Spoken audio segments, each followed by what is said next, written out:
Surprise, motherfucker, here we go. It's Johnny Blumpkin with a brand new show. No guessing games or other contests, but the songs and skits and lots of content. The Reverend is here to stimulate your brain with an all-out comedy cavalcade. Some of it's brand new, some is older clips, but we guarantee that you'll think it's the shit. Just park your ear, kick back and relax for some entertainment via audio track. So without any further ado, Johnny Blumpkin Presents is here for you. Johnny Blumpkin Presents. Johnny Blumpkin Presents. It's time for another good idea, bad idea with Iron Mike. Good idea. Spending a Friday night with friends to laugh about old times. Bad idea. Spending another Friday night staked out in the parking lot of the local curved gym. Keeping a close eye on your ex-wife because you know she's totally banging the Zoom instructor guy. That's not fucking cool.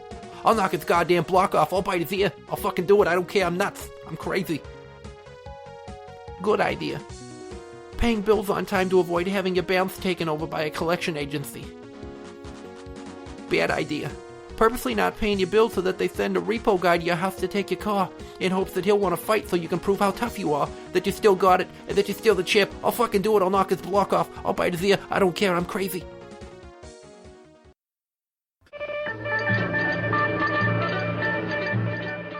Fact. German U-boat U-1206 was sunk by its own toilet. The complex toilet required a special technician to flush it, and when a sailor flushed it himself, it flooded the compartments, forcing the sub to the surface where it was promptly torpedoed and sunk.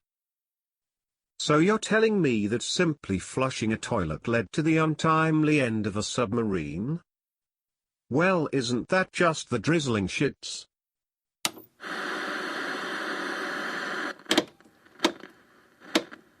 In accordance with my probationary terms from the state of Michigan, here is some community work service I, Brownbeard, give to you, Dear Krabby. Okay, let's see what kind of horseshit problems we gotta help people solve today. Dear Krabby, 6 months ago my husband, Lee, met his long-lost sister, his father's daughter from a previous marriage. Lee's father passed away when he was 6. He is now 30. Since he and his 4 siblings met their half-sister, she's become obsessive over him. She will keep him on the phone for hours, and do so 3 or 4 times a week. Who the fuck stays on the phone for hours? Just call me and tell me what you need me to know, and then we get it over with. Like, what are you, swapping stories like a couple of fucking teenage girls, talking about boys and twirling your hair, and giggling with giddish glee? And then they're just rubbing their knees together and thinking about how they want to go out on these hot dates with these young gentlemen, and getting all moist in their nether regions, and their clits are all erect, and no, slow down, Brownbeard, you're getting too graphic. Sorry about that. The letter continues with her saying, I didn't mind at first, but it's gotten out of control. And she constantly texts him, too. If Lee doesn't respond, she texts him asking if he's angry. Well, that seems kind of needy, and should be a red flag right there. She expresses how in love she is with him, and how happy she is to have met him. She doesn't say these things to the other siblings. Well, I think I see where this is going, and I'm starting to raise my mast a bit here. Haha. When I recently expressed my concern, he got offended. Now I definitely see where this is going, and my mast is almost at full sail here. How should I cope with this? She always says unflattering things about me to him and tries to turn him against me. I know, because I heard the whole conversation. Put off in New Jersey. Well, put off. There are entire websites dedicated to this dynamic, so brace yourself, because your husband wants to have a go at his own half-sister. I mean, did you see that movie, Joe Dirt? Think about how hot Jamie Presley was, and even though she looked that good, he could only get it up for her if he was thinking of her in the sense that she was his sister. And the way that your husband's own sister is obviously grooming him to leave you for her, or at least, give the above-mentioned type of kink a try, should give you pause for concern. My question to you is, how much do you really love your husband? This could be like his ultimate fantasy, so why don't you just let him take her out for a test drive, Like, the only thing you have to fear is him falling madly in love with her, and then he leaves you, and then you have to tell all your friends what happened, and how she does all the things for him that you never did. Here's how to handle this in a way that'll let him get this sister lust out of his system. and 50-50 he doesn't become addicted to it. Okay? Buy them a gift card for the Olive Garden. Send them on their merry way. They'll sip wine and eat soup, salad, and breadsticks together. Then go back to her place, where he'll try her lasagna classico, and then she'll take a turn mowing down on his pasta bolognese. Then you can spend a night in by yourself with a Toblerone and some D-cell batteries watching The Notebook on Blu-ray. The only alternative here is that if you say no and put your foot down, that he's like, fine, fuck you, I'm leaving. And then he goes and does it anyway. And then you're double shit out of luck because you tried to stick up for yourself and failed miserably. And then he's presumably going to give her a phone call and say, hey, why don't you meet me at the Olive Garden? We can have dinner together. And they'll sit at a table and hold hands, sip wine and eat soup, salad, and breadsticks together. Then go back to her place where he'll try her seafood Alfredo and she'll treat her taste buds to a heaping helping of his eggplant parmigiana. So really, I mean, just maybe let him go do some sister fucking and then everything will be fine. Copacetic, he'll be like, oh, okay, that was weird. I wish I wouldn't have done this. I mean, that's your greatest hope, right? As he goes there and they spend some time together and then he finds out it's kind of weird and it makes him feel uncomfortable. Not, that she kisses him on the lips and he's like, oh my God, what are you doing? You didn't even open your mouth. And then they start making out like really passionately. They tear each other's clothes off and they just, they just hammering on each other like it's going out of style. And although it's probably upsetting for you to picture that, I really need you to. Not because it's going to help you, but because it's funny for me.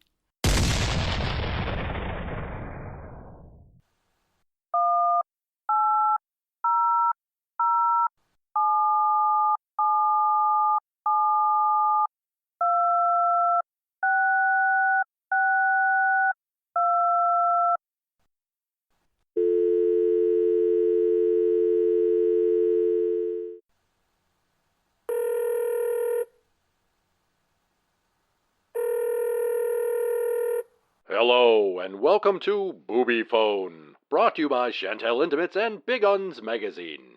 If you know the name of the booby type you'd like to see, press 1 now, or for a list of booby types, press 2. For perfectly round and perky breasts like you remember girls having in college, press 1 now. For saggy door knockers that tuck into a woman's waistband, press 2. For cosplay of that mutant chick, you know the one I'm talking about, from the movie Total Recall, press 3. For boobs so big you know she has back pain all the time, press 4. For one small boob and one large boob, press 5. For boobs that are full of milk and veiny, press 6. For purple tied up or strangulated breasts, seek therapy and press 7. For malformed weird-shaped boobs that you'd find on fat broads, press 8. For any size with hairy nipples, make peace with the fact that those are gross and press 9. For inverted nipples, press star. For flat-chested chicks or ones that lost their tits to cancer, press 0. And for small tuberous breasts with way too much nipple, like in that one issue of National Geographic that had the holographic cover, press pound. Make your selection now.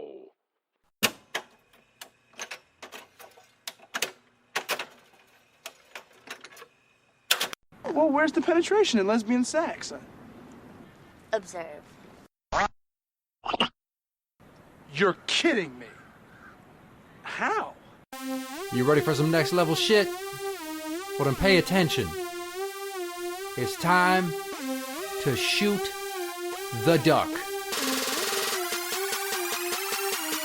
First thing you do is get you some lube, not just a little, but the king size tube. All natural ingredients are what's best. It'll safeguard your lover from buyer's regret. Check the label, make sure it's water-based, free of glycerin, parabens, fragrance, and taste. Byproducts will only cause irritation, guaranteed to hinder the penetration. Next thing, get a towel for under her ass, roll the comforter back and fold it in half. You can still have fun, we'll keeping it clean. No need to get goo punch all over the sheets. Check your fingernails, clip them nice and short, cause a vaginal fissure will certainly hurt. Take off any jewelry, watches and rings. You don't wanna lose any of these shiny things. Turn the lights down low and close the curtains, dude, to put some music on quietly to set the mood. Have your lover laid back and open their legs. real slow and deep to stretch out their hamstrings. Take your dominant hand, make a mallard's bill with your fingers nice and tight, thumb in the middle. Now apply the lubricant liberally, drown that dirty little duck quite literally. Position your fingers by your pussy hole and flex your forearm hard to maintain control. Slide your fingers in slowly, half inch at a time. Keep pouring on KY to facilitate glide. It takes a few tries of going in and out. Pretend you're sliding your hand into a bass fish's mouth. And when you get to your knuckles, just give them a twist and push slowly until you're in up to your wrist. Turn your fists real slow, back and forth for a bit. Just imagine your hand is now a drill bit, and use your other hand to play with her clit. By now that lucky bitch will be losing her shit. Now try to grab for that fleshy nub deep in the back. Thumb it in little circles well on the attack. Use your fingers to make a one-hand clap motion and paddle those waves like an oar in the ocean. Caress the vaginal roof like you're petting a cat. Nice and slow, hands stretched out, totally flat. Make your knuckles rake across her pelvic floor. Keep going till she can't handle anymore. When she starts to orgasm, her legs will shake, and inside of her pussy you'll feel like an earthquake. Try to move extra slow when it's going on, and softly press your other hand down on top of her mons. Now for the dismount, make a duck again, and slide your hand very gently down towards her rear end. Rub her labia softly so the muscles relax, and her any pussy lips will start to retract. And if you follow these instructions right to the T, you'll have fisted your lover successfully. She'll be thanking you and grateful immensely for introducing her to heavenly ecstasy. The song about fisting. Get it?